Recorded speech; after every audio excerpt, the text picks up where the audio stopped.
Now, more information has come out from the long-awaited review into how the Liberal Party lost the 2022 election.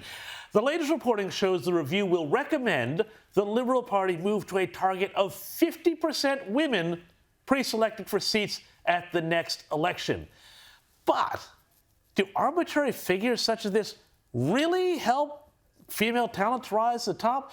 And do they really help the country? Well, joining me now is the founder of Hilma's Network, an organization devoted to getting liberal women into politics and women into the Liberals, Charlotte Mortlock. Welcome to the show, Charlotte. Now, let's start out with this here. A 50% target. An awful lot of people are going to say quotas are not what the Liberals are about. It's about merit and merit alone. What do you say to that? I say that it's often not about merit.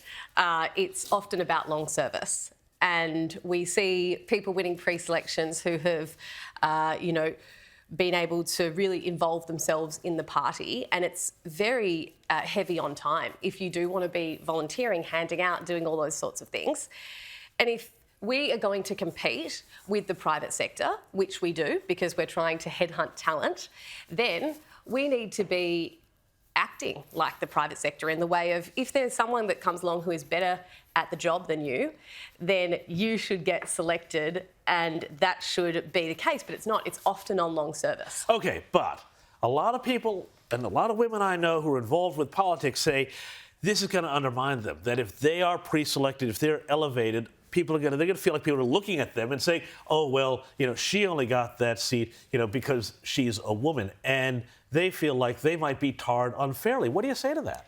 So if you asked me 5 years ago, I'm not pro-quotas. I do not want quotas, but it is... But is there a difference between a target and a quota?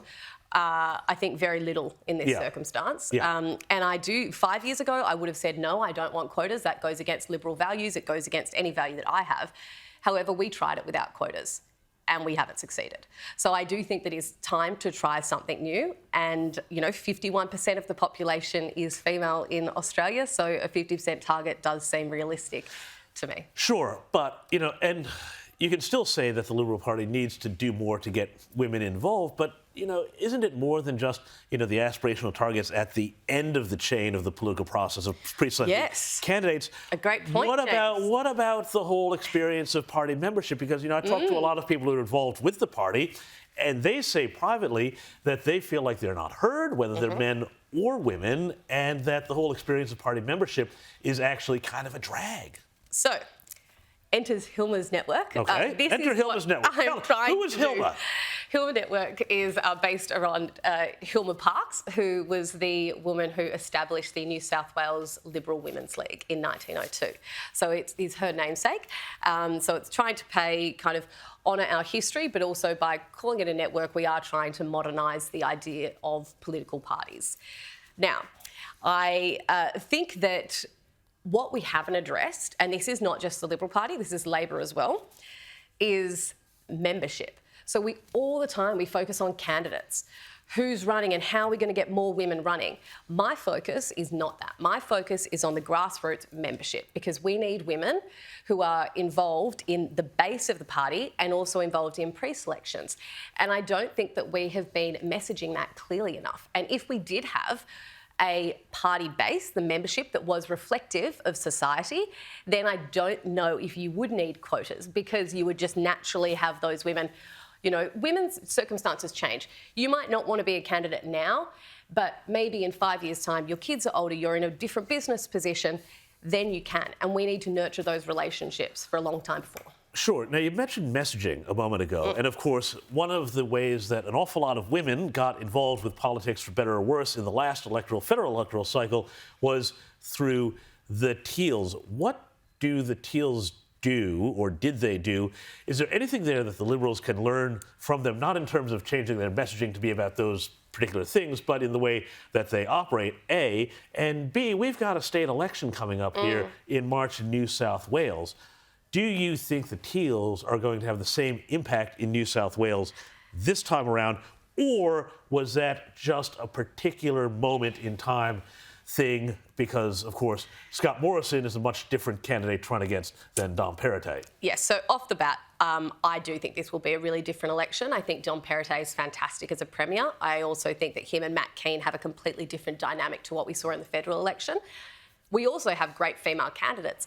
We have Kelly Sloan, we've got Kylie Von Munzer, we've got Leslie Williams, all of these incredible women that will be, I hope, at the forefront of this campaign. Now, the other thing we don't have is the Teals went very hard on ICAC, they went very hard on climate. We don't have those arguments in this state election.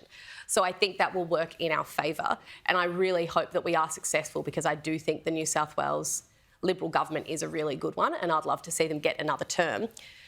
What I think we underestimated in the federal election is the impact of COVID was actually that stereotypically a lot of mothers were at home watching that 11 a.m. press conference every day, wondering how it's going to impact their life. Are their kids going to school? Are they going back to work?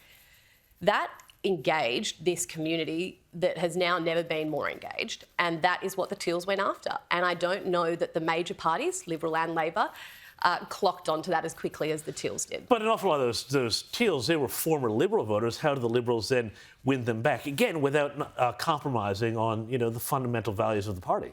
Well, that is the big question. But as I said before, I think that, the fact that we do have an ICAC and we do have climate policy, I think that those things in particular will be really interesting to see. And will perhaps help the party as well identify going forward as what we should be focusing on, because right now I feel like the voters being quite explicit in what they want, and gender is a part of that, and the Liberal Party really does need to commit to fixing that problem if we want to win those voters back. And the party has to understand that I think people that love the Liberal Party the most need to allow it to evolve and make concessions so it is viable, so we can get back into government, and that is not reinventing the wheel, that's not changing it and putting it on its head. I agree with Liberal values. A lot of people do identify with them, but we need to be able to evolve and progress. Well, Charlotte Mortlock, we're going to have to leave it there. Thank you so much for joining us on Inside the News. Very Merry Christmas to you.